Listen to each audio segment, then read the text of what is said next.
Bismillahirrahmanirrahim. Assalamualaikum warahmatullahi wabarakatuh. Saudara sekalian yang saya hormati, saya akan menyampaikan presentasi berjudul Minat Baca Masyarakat Indonesia Rendah. Ini adalah sebagian dari buku novel yang saya miliki. Saya senang membaca novel, dan bahkan ketika masih kelas 5 SD, saya sudah membaca buku cerita silat karya Isha Mintarja, seperti Nogososro Sabu Inten dan Pelangi di Langit Singosari. Ini adalah buku-buku yang saya tulis. Selain buku-buku pelajaran, saya juga menulis buku novel dan buku motivasi. Ini adalah buku novel yang berjudul Mentari Bersinar Lagi. Ini adalah motivasi berjudul Menuju Kejayaan Indonesia, dan ini menuju kejayaan umat Islam. Pentingnya membaca dan menulis. Di samping ini adalah informasi di media sosial yang berjudul Mendikti minta UI ajarkan mahasiswa membaca dan menulis panjang. Ini adalah berita kompas.com pada tanggal 5 Februari 2025. Ini adalah Profesor Satrio Sumantri Brojonegoro yang telah mengundurkan diri sebagai Menteri Pendidikan Tinggi dan Saintek. Dalam acara Dies Natalis Universitas Indonesia ke-75, Menteri Pendidikan Tinggi, Sains dan Teknologi, Profesor Satrio Sumantri Brojonegoro, meminta Universitas Indonesia untuk fokus mengajarkan mahasiswa menulis, membaca, dan cara bersikap atau attitude. Lulusan S1 Indonesia masih lemah dalam hal membaca dan menulis panjang, serta lemah dalam kebiasaan kerja yang baik. Diharapkan dosen dan guru besar memastikan mahasiswa bisa membaca, bisa menulis panjang, sikapnya baik, kerja bagus, teamwork, dan juga bisa berkomunikasi. Hasil survei yang beliau lakukan pada tahun 2015 menunjukkan bahwa lulusan S1 Indonesia memiliki kekurangan dalam membaca, menulis, dan komunikasi yang kurang baik. Yang dimaksud tidak bisa membaca bukan berarti tidak bisa mengeja, tetapi tidak bisa atau sulit memahami tulisan akademik seperti artikel ilmiah, buku teks, atau laporan penelitian. Menulis bukan sekedar mencatat, tetapi kemampuan menyampaikan ide atau gagasan dengan jelas dan efektif melalui tulisan seperti menulis artikel ilmiah, laporan penelitian, laporan pekerjaan, atau esai yang baik. Berikutnya, Prof. Stella Christy, Wakil Menteri Pendidikan Tinggi, Sains dan Teknologi, dalam acara Kick Andy di Metro TV. Ini adalah Prof. Stella Christy. Dalam acara tersebut, Prof. Stella menjelaskan pentingnya menulis dan memberi contoh kuliah menulis di Harvard University. Beliau menyampaikan bahwa di Universitas Harvard, yang merupakan universitas terbaik dunia, semua mahasiswa semester 1 wajib mengikuti mata kuliah menulis. Dalam acara tersebut, dia menyampaikan bahwa hanya ada satu kelas yang diharuskan untuk seluruh siswa semester 1 di Harvard University, yaitu kelas menulis. Seluruh mahasiswa semester 1 wajib mengikuti kelas menulis. Satu saja, yang lain bisa memilih sendiri, terserah pada mahasiswanya. Apakah pentingnya menulis? Menulis adalah berpikir. Kalau pikirannya teratur, tulisannya teratur. Kalau bisa menulis dengan baik, biasanya bisa mempresentasikan dengan baik dan berkomunikasi dengan baik. Saudara sekalian yang saya hormati, saya pernah melihat baliho besar yang dipasang di tepi sepanjang jalan besar. Ada promosi universitas yang menawarkan kuliah tanpa skripsi, kuliah fleksibel, bebas skripsi. Ada universitas yang menawarkan kuliah tanpa skripsi. Bahkan ada baliho yang menyebutkan lulusannya bisa menjadi pengusaha, PNS, dan dosen.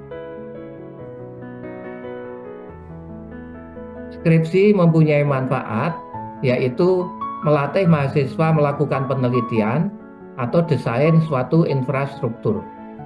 Kemudian juga melatih analisis data, menulis dengan baik, melatih presentasi, dan melakukan komunikasi dengan baik. Pada promosi kuliah tanpa skripsi, perlu dicermati apakah mahasiswa hanya mengikuti perkuliahan tanpa membuat skripsi yang kemudian langsung lulus. Kalau ini yang terjadi, saya kira sangat disayangkan. Ada beberapa universitas yang mengembangkan alternatif skripsi. Jadi skripsi itu diganti dengan membuat jurnal ilmiah yang diterbitkan di jurnal bereputasi baik nasional maupun internasional, karya ilmiah lain, atau desain suatu infrastruktur, dan sebagainya. Kalau ini yang dimaksud dengan tanpa skripsi, maka ini bisa diterima. Saudara sekalian yang saya hormati, berikutnya saya akan menyampaikan masalah minat baca di masyarakat Indonesia yang sangat rendah. Kondisi remaja dan masyarakat Indonesia. Di Indonesia, anak usia sekolah ini sangat banyak, lebih dari 75 juta jiwa. Jumlah remaja, siswa, mahasiswa sangat banyak. Perilaku mereka beragam. Ada yang disiplin, tekun, rajin, bekerja keras, lulus tepat waktu dan berprestasi, menjuarai berbagai lomba tingkat nasional maupun internasional, mengikuti pertukaran mahasiswa dan sebagainya. Namun tidak sedikit pelajar dan mahasiswa yang malas membaca, terlalu santai, kecanduan main game, HP, cuek terhadap lingkungan, egois, mau enaknya sendiri, tawuran, seks bebas, dan bahkan terjerat narkoba.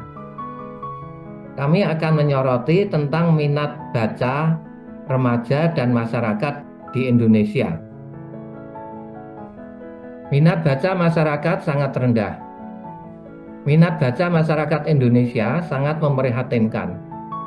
Orang lebih senang main ponsel, acara-acara entertainment, dan berita-berita selebritis, main game, dan sebagainya. Konser musik pop, rock maupun dangdut selalu dipenuhi penonton. Bahkan sering terjadi tawuran di antara mereka. Para remaja lebih senang kehidupan hura-hura daripada tekun belajar dan membaca yang butuh konsentrasi pikiran. Kebetulan saya tinggal di kawasan yang penuh kehidupan malam. Di sepanjang jalan, berjejer kafe, diskotik, game center, warung yang buka sepanjang malam. Ketika berangkat subuhan di masjid, masih banyak remaja yang gitaran di kafe dan main game di game center. Berikutnya saya sampaikan survei dari Center for Social Marketing tentang minat baca siswa SMA. Survei jumlah buku yang dibaca siswa SMA di 13 negara. Di Amerika Serikat, siswa SMA itu membaca 32 judul buku.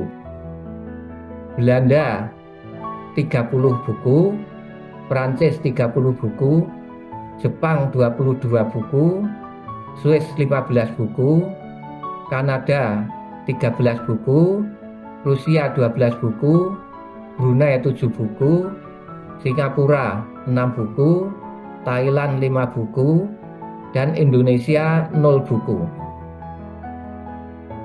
Buku yang wajib dibaca tersebut bukanlah buku teks pelajaran seperti fisika, kimia, biologi, dan sebagainya, melainkan buku karya sastra dan novel. Mungkin sekolah favorit seperti kalau di Jogja, SMA 1, SMA 3, SMA 8, dan lainnya, mungkin mewajibkan siswa untuk membaca buku karya sastra. Tapi Indonesia tidak hanya Jogja atau kota-kota besar lainnya, juga ada Papua, NTT, daerah 3T yaitu daerah tertinggal, terdepan, dan terluar. Yang mungkin siswa di daerah tersebut tidak diwajibkan untuk membaca buku sastra atau novel. Menurut penilaian PISA, Program for International Student, kemampuan siswa dalam membaca dan menganalisis bacaan menempati posisi bawah. Anak Indonesia mengalami tragedi 0 buku. Tidak ada buku di luar buku pelajaran yang dibaca sehingga selesai dalam jangka waktu setahun. Anak Indonesia hanya membaca 27 halaman dalam 365 hari atau 1 halaman dibaca dalam waktu 14 hari. Sangat jauh dibanding dengan Finlandia yang membaca 300 halaman dalam waktu 5 hari. Juga survei oleh Progress in International Reading Literacy Study yang melibatkan siswa sekolah dasar kelas 4 menempatkan Indonesia pada posisi 41 dari 45 negara yang dijadikan sampel penelitian. 5 negara yang masyarakatnya gemar membaca adalah Rusia, Hong Kong, Kanada, Singapura, dan Luxembourg. Saudara sekalian yang saya hormati, ketika saya sekolah SMP tahun 1967 sampai 1970, pada pelajaran bahasa Indonesia, guru mewajibkan siswa untuk membaca buku sastra dan membuat rangkumannya. Juga ada tugas mengarang.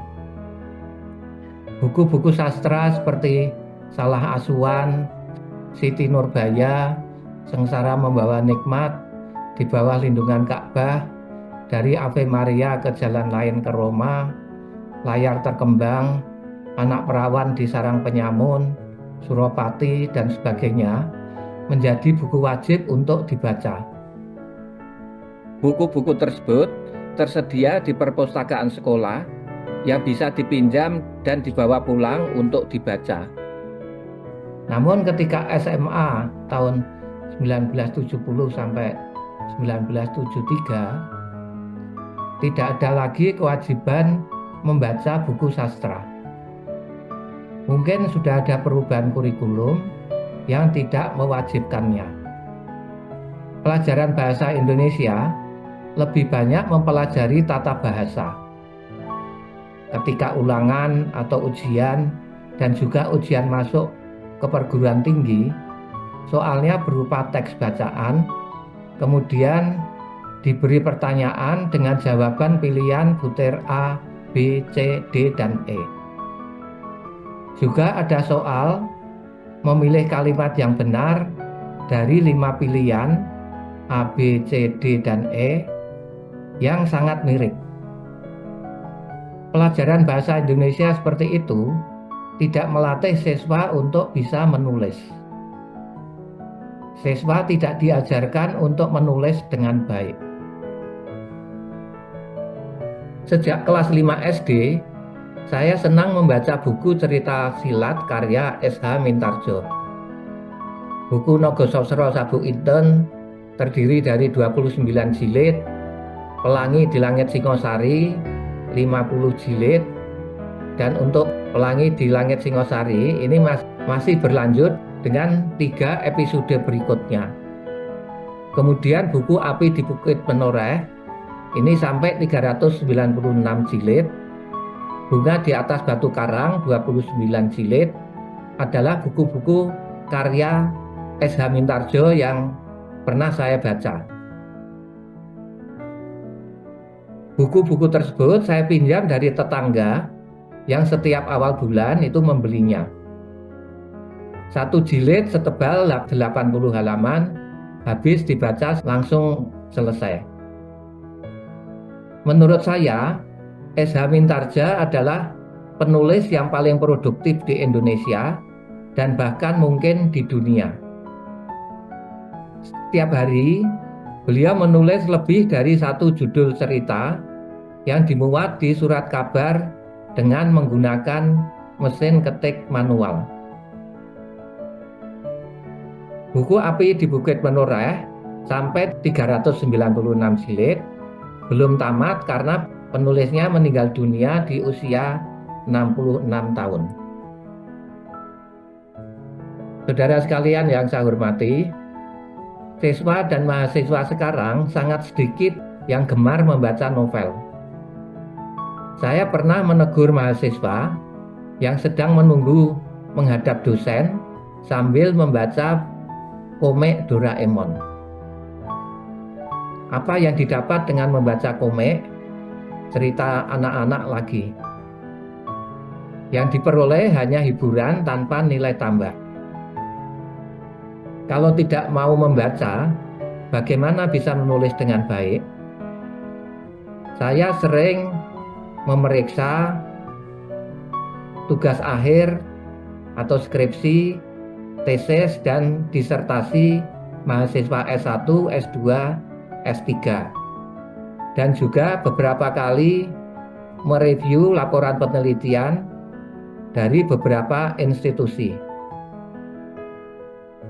Bahasa dari skripsi, tesis, dan disertasi serta laporan penelitian banyak yang memprihatinkan, walaupun ditulis oleh seorang sarjana. Biasanya bahasa tiap bab berbeda. Ketika mensitasi tulisan orang lain, terutama di bab tinjauan pustaka dan landasan teori, bahasanya baik. Tetapi bab yang ditulis sendiri, yaitu metode penelitian dan pembahasan, biasanya bahasanya tidak baik. Saudara sekalian yang saya hormati, berikutnya saya sampaikan tentang krisis 3000. Di dunia penerbitan di Indonesia, ada istilah krisis 3000. Artinya bahwa penerbit mencetak buku baru hanya 3000 eksemplar. Bahkan banyak yang kurang dari jumlah tersebut. Itu pun belum tentu terjual habis. Dari 280 juta penduduk, jumlah tersebut sangat-sangat sedikit. Finansial menulis buku tidak menguntungkan. Royalti kecil karena jumlah cetak atau buku yang terjual sedikit. Belum lagi masalah pembajakan buku. Bandingkan dengan penjualan buku di luar negeri. Contohnya, novel fantasi Harry Potter yang ditulis oleh J.K. Rowling dengan 7 seri telah terjual 450 juta kopi di seluruh dunia dalam 79 bahasa. Minat baca masyarakat barat dan negara maju sangat tinggi. Najwa Shihab, Duta Baca Perpustakaan Nasional RI, mengatakan bahwa minat baca masyarakat Indonesia sangat rendah dibandingkan dengan negara-negara lainnya. Dari 61 negara, Indonesia menempati urutan ke-60 terkait dengan minat baca. Saudara sekalian yang saya hormati, saya sekilas akan menyampaikan sebagian buku karya S.H. Mintardja. Ini adalah S.H. Mintardja, penulis buku cerita silat.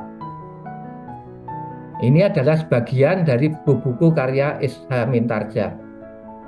Buku-bukunya sangat laris dan sangat menarik pada masanya. Hampir semua buku karya S.H. Mintardja sudah saya baca.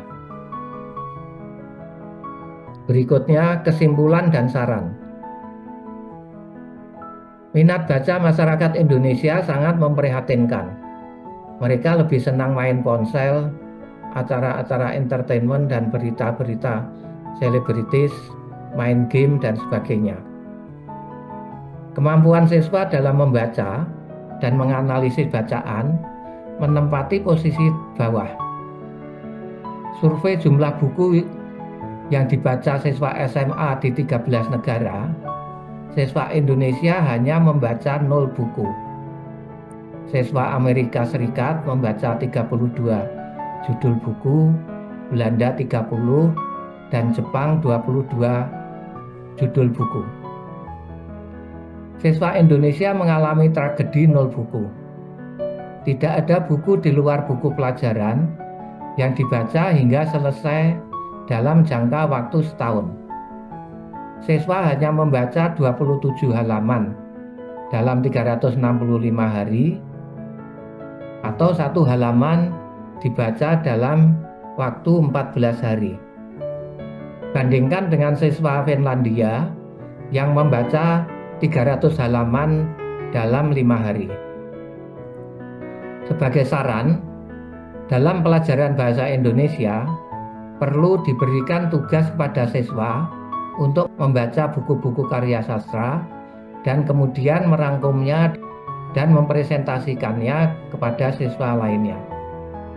Juga perlu dihidupkan lagi pelajaran mengarang. Berikutnya, perlu mempelajari bagaimana sistem pendidikan atau kurikulum dan pengajaran di negara maju, misalnya Jepang, yang masyarakatnya gemar membaca dan kondisi budayanya tidak banyak berbeda, dan kemudian menerapkannya di Indonesia. Meniru atau mencontoh sistem pendidikan negara maju yang sudah berhasil bukan hal tercela atau suatu hal yang tidak baik.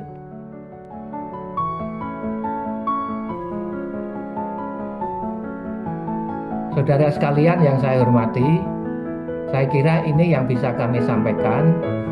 Semoga bisa memberikan manfaat. Terima kasih. Wassalamualaikum warahmatullahi wabarakatuh.